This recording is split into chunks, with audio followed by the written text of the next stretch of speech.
नमस्कार बच्चों, आपका इस ओझा सर क्लासेस में आप सभी का स्वागत है।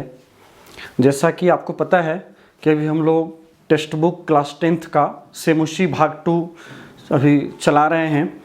तो इसमें जो हमने पाठ पढ़ा था फर्स्ट चैप्टर का सूची पर्यावरणम, इसका हम लोगों ने चैप्टर पढ़ने के बाद उसमें जो अभ्यास है उसके प्रश्नों को अभी हम लोग देख रहे हैं। तो इसी क्रम में इस प्रश्न को देखने के क्रम में अभी जो है हम लोगों ने इसमें क्वेश्चन 3 और क्वेश्चन 7 जो ये दो छूटा हुआ था, इसको इस क्लास में हम देखेंगे और उसकी जो है विस्तृत चर्चा भी करेंगे, समझेंगे भी कि किस तरह से इसके प्रश्न आए और क्या इसका आंसर होना चाहिए, कैसे हुआ। ठीक है, तो इसलिए डिस्कशन के साथ इसके आंसर को देखेंगे ताकि आपको जो है ये अच्छी तरह से समझ में आ जाए, ताकि जब परीक्षा में जब प्रश्न पूछे जाएं तो उसके उत्तर हम कैसे दे सकें। ठीक है, चलिए अब हम इसमें जो दो प्रश्न बचे हुए थे, इससे पहले आपने जो मेरा वीडियो देखा होगा उसमें बाकी प्रश्नों को हमने देखा है। इसमें बचा हुआ यही दो है, क्वेश्चन नंबर 3 और क्वेश्चन नंबर 7। इन दोनों को हम लोग देख करके ये चैप्टर आज आपका समाप्त हो जाएगा। फिर नेक्स्ट वीडियो में लेसन 2 आप देखेंगे, सेमुसी भाग 2 क्लास 10 के लिए जो है अभी हमने पहले बोर्ड क्लास को ही उठाया है और मैं सोच रहा हूँ कि जल्दी से इसे क्लास 10th का जो सिलेबस है, टेक्स्ट बुक का जो पाठ है उसको कंप्लीट करके फिर हम लोग क्लास 9 के सिलेबस को बुक को शुरू करेंगे, सिर्फ टेक्स्ट बुक को, क्योंकि ग्रामर और लेटर ये सब हम लोग का हो चुका है। चलिए इन्हीं शब्दों के साथ इस एक्सरसाइज को हम लोग देख लेते हैं, इसके क्या आंसर सही होने चाहिए और कैसे होता है, इन दोनों बातों को हम लोग ध्यान से देखेंगे। चलिए आइए इधर देखिए, इसमें क्वेश्चन 3 में अव्ययों की सहायता से रिक्त स्थानों को पूरा करने से संबंधित इसमें प्रश्न है। ठीक है, तो इसमें आपको अव्यय यहाँ दिए गए हैं जो रेड कलर से लिखा हुआ है, आप देख सकते हैं। इसके बाद इसमें एक क्वेश्चन है, इन्हें आप देख लें और फिर इसमें कौन कौन से अव्यय भरे। चूंकि ये अव्यय वाला क्वेश्चन मैं इसलिए दिया कि क्लास 10th में 5 नंबर का क्वेश्चन आपको अव्यय से संबंधित पूछा जाता है। और आजकल जैसा कि हम लोगों ने पैटर्न देखा है, सामान्यतः आपके टेक्स्ट बुक से उठा करके दिया जाता है, इसलिए मैंने इस क्वेश्चन को लिया है ताकि आपको इसका 5 नंबर का क्वेश्चन आपको फ़ायदा मिल सके। सामान्यतः पूछा जा रहा है आजकल बुक से ही लेकर के। ठीक है, तो चलिए पहला है, कहता इदानीं वायुमंडलम प्रदूषितम अस्ति। ये हमने टेक्स्ट बुक में पढ़ा हुआ जो वाक्य है, उसी वाक्य को यहाँ पर आपके अभ्यास में क्वेश्चन नंबर 3 में दिया हुआ है, सूची पर्यावरणम का, सूची पर्यावरणम सेमुसी भाग 2 में। ठीक है, तो इसमें कहता है कि इस समय वायुमंडल जो है प्रदूषित है। तो भृशम, आप उस बुक को देखेंगे, श्लोक जो आया हुआ है ना, तो उसमें देखिएगा कि ये जब जहाँ लाइन आया है वायुमंडलम भृशम दूषितम अस्ति, तो वहाँ पर भृशम अब आया है, क्योंकि इस समय वायुमंडल जो है, भृशम मतलब क्या, अत्यधिकम। भृशम का अर्थ हो गया अत्यधिकम, अधिक से अधिक क्या है, प्रदूषित है। तो यहाँ पर हो जाएगा भृशम। 1 नंबर में जिसका आंसर होगा वो हो जाएगा भृशम। ठीक है, भृशम प्रदूषितम अस्ति, ये हो गया आपको 1 नंबर में। ठीक है, ये 1 है, मैं यहाँ भी लिख दे रहा हूँ ताकि आपको पता चले। दूसरा है जीवनम दुर्वहम अस्ति। जीवन जो है वो दुर्लभ है, यहाँ पर जीना कठिन है। दुर्वहम का अर्थ कठिनम, क्लिष्टम है ना, दुष्करम। तो जीवन मतलब यहाँ मतलब इस ऐसे पर्यावरण में जहाँ पूरी तरह से प्रदूषित है वातावरण, यहाँ पर जीवन जो है वो बड़ा ही दुष्कर है। तो दुष्कर है तो जीवन यहाँ पर क्या हो जाएगा, अत्र। आप श्लोक के वाक्यों को देखिएगा, जो श्लोक आया हुआ है चैप्टर 1 में, वहीं से सारा वाक्य उठा करके यहाँ दिया गया है। तो यहाँ पर हो जाएगा अत्र। यदि दूसरे नंबर में देखें तो यहाँ हो जाना चाहिए आपको अत्र। अत्र जीवनम दुर्वहम अस्ति, यहाँ जीवन क्या है, दुर्वहम है, दुष्कर है, कठिन है ऐसे पर्यावरण में जीने में। ठीक है, इसी प्रकार से नेक्स्ट है तीसरा, पर्यावरणस्य संरक्षणम। यहाँ पर अनुस्वार छूट गया है। पर्यावरणस्य संरक्षणम प्रकृतेः आराधना। पर्यावरण का संरक्षण जो है वो प्रकृति की आराधना है। तो यहाँ पर आप यदि ध्यान से देखें तो यहाँ पर क्या होना चाहिए, एव होना चाहिए, एव ही के अर्थ में। तो पर्यावरण की सुरक्षा ही जो है, सुरक्षा ही प्रकृति की आराधना है, प्रकृति की पूजा है। तो यहाँ पर हो जाएगा आपको एव, एव मतलब ही।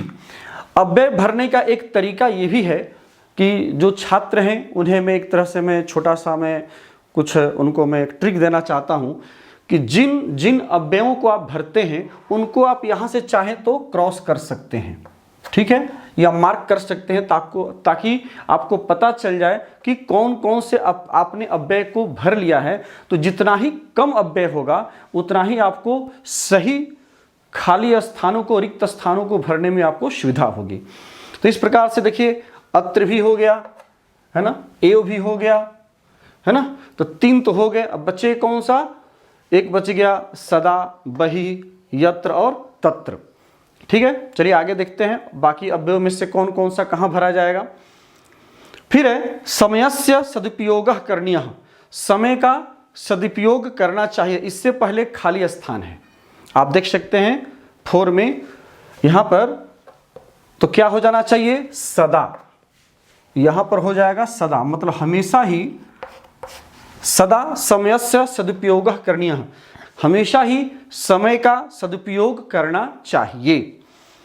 नेक्स्ट 5वां है भूकंपित समय गमनम एव उचितम भवति, कहता है जब भूकंप का समय हो, जब भूकंप आया हो डैश, तो उस समय जाना ही उचित होता है। कहाँ जाना, बहिः।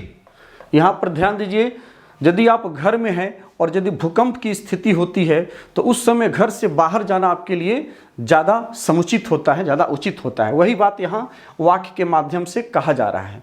कहता भूकंपित समय पर बहिर्गमनम एव, बाहर ही जाना, ठीक है, यहाँ हो जाएगा बहिः, बहिः मतलब बाहर, बाहर जाना ही उचित होता है। और 6ठा है 6 में हरियाली डैश, हरियाली डैश सूची पर्यावरणम, मतलब यत्र, जहां पर हरियाली है, यत्र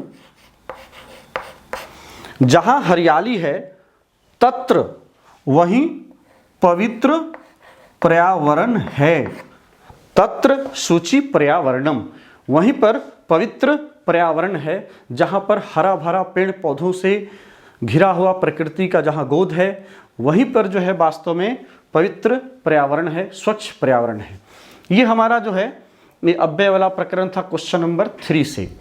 अब नेक्स्ट हम लोग देखते हैं क्वेश्चन नंबर 7 में रेखांकित पदों में प्रश्न निर्माण करना है। यह आपके लेसन 1 का 7 है, क्वेश्चन नंबर 7 में, जो कि प्रश्न निर्माण बहुत ही इंपॉर्टेंट है। ये हर बार क्लास 9, 10 या जूनियर क्लास से ही शुरू हो जाता है, 6, 7 से ही क्लास 10, 12 तक। तो इसे एक बार हम लोग देख लेते हैं, चूँकि आपके बुक के अभ्यास में है। इसमें क्या सही आंसर होना चाहिए, कैसे होना चाहिए, इसे जानना हमें जरूरी है। देखिए तथा सक्टियानम कज्जल मलिनम धूमम मुंचति, ठीक है। यहाँ पर मैंने क्वेश्चन और आंसर दोनों मैंने कर दिया है, मैं सिर्फ आपको मैं समझा दे रहा हूँ।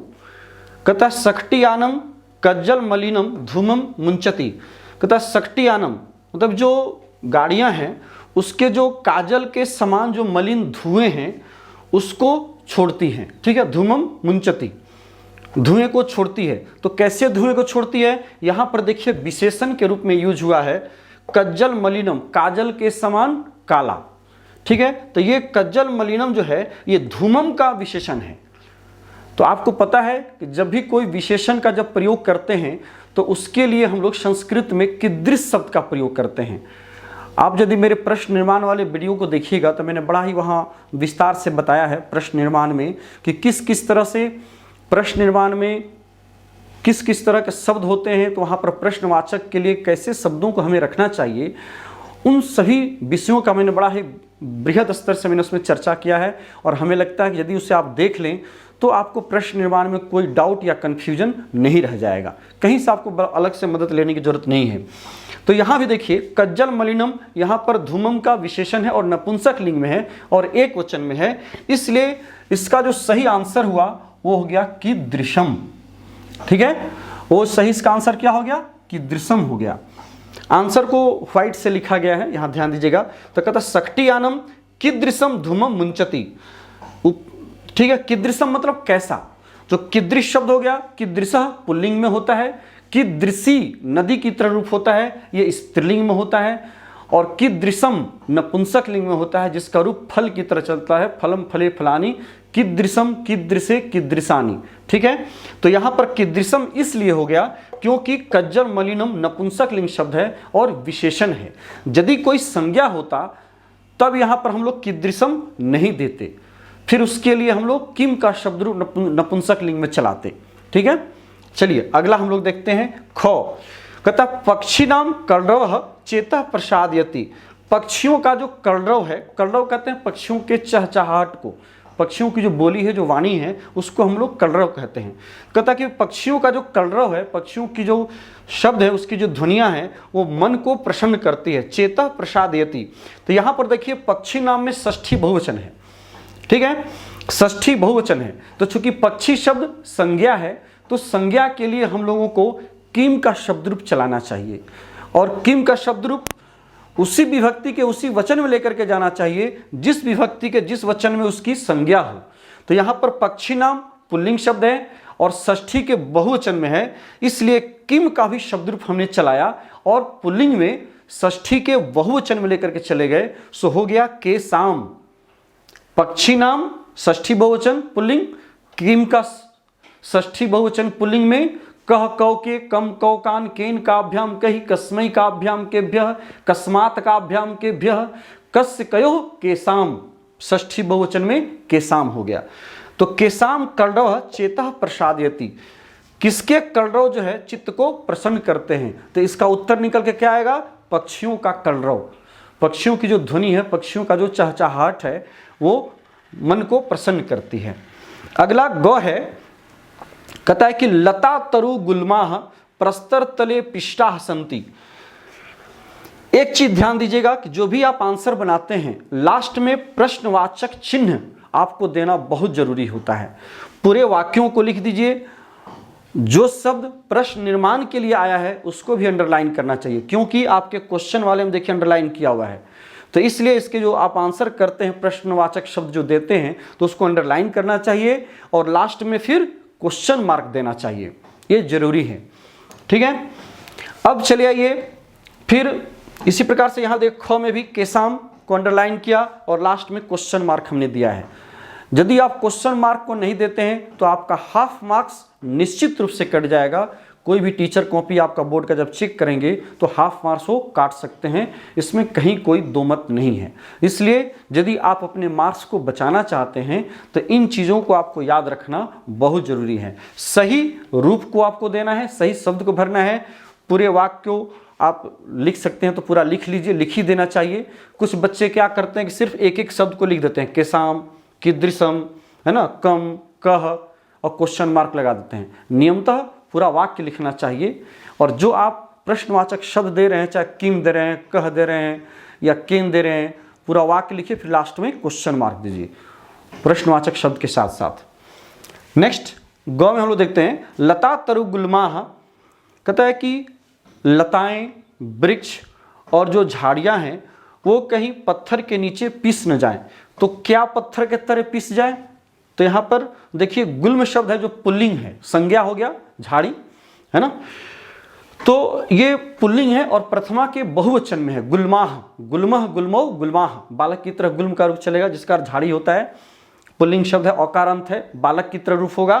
तो बहुवचन में है तो किम का हम पुल्लिंग में कह कौ के, क्योंकि गुल्माह बहुवचन में है इसलिए के भी जो है हम किम का पुल्लिंग वाला रूप देंगे और बहुवचन में देंगे, प्रथमा के बहुवचन में। तो हो जाएगा के प्रस्तर तले पिष्टाः सन्ति। कौन जो है पत्थर के नीचे पिस जाएंगे, पिसते हैं। तो लताएं, जो वृक्ष हैं और जो गुल्म हैं, जो झाड़ियां हैं, वो सभी पत्थर के नीचे पिस रहे हैं। ठीक है, अगला है फिर घ, कहता महानगरेशु, इसमें और भी कुछ बीच में शब्द है, चूंकि यहाँ पर जगह की कमी थी इसलिए मैंने डॉट डॉट दे दिया है। पंक्तयः धावन्ति, बाद वाला शब्द को मैंने लिख दिया है, ठीक है। तो इसमें मेन आंसर आपका यही है, जो हम लोग शब्द देते हैं प्रश्नवाचक के लिए वो मैंने दे दिया है। कहता महानगरेशु, महानगर जो है वो स्थानवाची शब्द है, और आपको मैंने बताया है कि स्थानवाची शब्द के लिए हम लोग कुत्र का प्रयोग करते हैं, ठीक है। तो यहाँ पर महानगरों में मतलब कहाँ, कहाँ जो है गाड़ियों की याना नाम पंक्ति, यहाँ पर याना नाम शब्द हमने छोड़ा है, उसको आप चाहे तो लिख भी सकते हैं, या न तो फिर कुत्र देकर के लास्ट में पूरे शब्दों को लिखकर क्वेश्चन मार्क दे दीजिएगा। तो महानगरेषु याना नाम पंक्तयः धावन्ति, कहता महानगरों में गाड़ियों की जो पंक्तियां हैं वो दौड़ते रहती हैं। तो कहाँ गाड़ियों की पंक्तियां दौड़ते रहती हैं, तो महानगरों में, तो कुत्र हो जाएगा। यहाँ पर महानगरेशु, बहुत बच्चे क्या करते हैं कि महानगरेशु है सप्तमी का बहुवचन, तो यहाँ केशु भी लिख देते हैं। तो मैं बता दूं, यदि आप केशु लिखते हैं तो भी ठीक माना जाता है, लेकिन उससे भी सही आंसर आपका कुत्र देते हैं, क्योंकि किसी भी स्थानवाची शब्द के लिए कुत्र शब्द ही ज़्यादा उपयुक्त होता है, ठीक है, किसी भी स्थानवाची के लिए, ठीक है। इसलिए यहाँ पर आपको कुत्र देना ज़्यादा आपको समुचित उत्तर होगा। तो कुत्र याना नाम पंक्तयः धावन्ते, मैंने डॉट डॉट दे दिया है, मतलब ऊपर वाला जो वाक्य है वही होगा, लास्ट में क्वेश्चन मार्क आपको दे देना है, ठीक है। इसमें लास्ट है पांचवा, कह रहा है कि प्रकृत्याः सन्निधौ सुखम विद्यते, कहता है कि प्रकृति के सन्निधि में, प्रकृति के समीप में ही वास्तव में सुख विद्यमान है, सुख का वास होता है। तो कहता है कि किसके सन्निधि में, तो प्रकृति के, तो इसका तो प्रकृति शब्द है, मूल शब्द है प्रकृति, मति की तरह रूप हुआ, और चूंकि स्त्रीलिंग शब्द है और इसमें पंचमी षष्ठी के एक वचन में प्रकृत्याः हो जाता है ना, प्रकृत्याः हो जाता है। तो मति में मते भी होता है और मत्याः भी होता है, दोनों रूप देखिएगा, षष्ठी के एक वचन में मत्याः अथवा मते दोनों रूप बनते हैं मति के शब्द रूप में। तो यहाँ जो है हमने कस्याः लिखा है, किम का स्त्रीलिंग वाला, किम का जो रूप होगा वो स्त्रीलिंग वाला होगा, और षष्ठी विभक्ति के एक वचन में होगा, वो होगा कस्याः। कहता किसकी सन्निधि में सुख विद्यमान है, तो प्रकृति के सन्निधि में सुख विद्यमान है, सुख विराजमान है, ठीक है। तो प्रकृत्या, चूंकि प्रकृति शब्द मति की तरह चलेगा, और षष्ठी एक वचन है, स्त्रीलिंग है, चूंकि ये संज्ञा है, ध्यान ये देना है कि प्रकृति शब्द नाम है, संज्ञा है, इसलिए इसके लिए हमने किम का शब्द रूप चलाया, और संज्ञा होने के कारण, और षष्ठी के एक वचन में स्त्रीलिंग में दिया, तो कस्याः रूप हुआ। और बाकी जैसे है वैसे ज्यों कहते हैं उतार देंगे, और लास्ट में क्वेश्चन मार्क लगा देंगे, प्रश्नवाचक चिन्ह लास्ट में देना जरूरी है। तो किसके सन्निधि में सुख विद्यमान है। तो ये आज का हमारा ये जो आप देख रहे हैं जो प्रश्न का जो उत्तर था, जो क्वेश्चन नंबर 3 और 7, ये 2 बचा हुआ था लेसन 1 का, ये यहीं समाप्त होता है। अब नेक्स्ट जो आपका जो हमारा आपके सामने जो वीडियो उपलब्ध होगा इस वीडियो के बाद, वो लेसन 2 का होगा, ठीक है। और फिर लेसन 2 में हम उसके गद्य को पढ़ेंगे, काफ़ी रोचक स्टोरी है ना, जो कि आपको पता ही है। तो चलिए नेक्स्ट वीडियो में हम आपसे मुलाकात हमारी होगी नेक्स्ट चैप्टर के साथ। इस चैनल को आप कंटिन्यू लगातार निरंतर देखते रहिए, और जो छात्र, जो विद्यार्थी हमारे इस चैनल को देख रहे हैं, यदि सब्सक्राइब नहीं किए हैं तो इस चैनल को देखने के लिए, ताकि ये मैसेज आप तक पहुंच सके, उसे सब्सक्राइब जरूर करें, बेल आइकन को जरूर दबाएं, ताकि हर एक वीडियो आप तक पहुंचता रहे, आपको उसकी सूचना आपको मिलती रहे, और लाइक करना न भूलें। चलिए इन्हीं शब्दों के साथ बहुत बहुत धन्यवाद, थैंक यू।